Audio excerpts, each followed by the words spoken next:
Big boss season 9 రోజుకో మలుపు గంటకో ట్విస్ట్. అసలు ఏం జరుగుతుంది హౌస్ లో?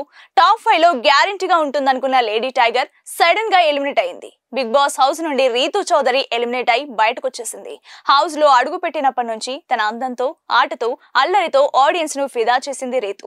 ముఖ్యంగా డిమాండ్ పవన్ తో ఆమె నడిపిన ట్రాక్, ఆ కెమిస్ట్రీ, ఆ గొడవలు అన్ని షోకి కావాల్సినంత మసాలా ఇచ్చాయి. టాస్క్లలో అయితే దుమ్ము రేపింది. ఖచ్చితంగా ఫినాలేలో ఉంటుందని అంతా అనుకున్నారు. కానీ సీన్ రివర్స్ అయింది. రీతు ఎలిమినేట్ అయిందని బాధపడుతున్నారా? అసలు అవసరం లేదు. ఎందుకంటే ఆమె కప్పు గెలవకపోయినా విన్నర్ రేంజ్ లో జాక్ పాట్ కొట్టింది.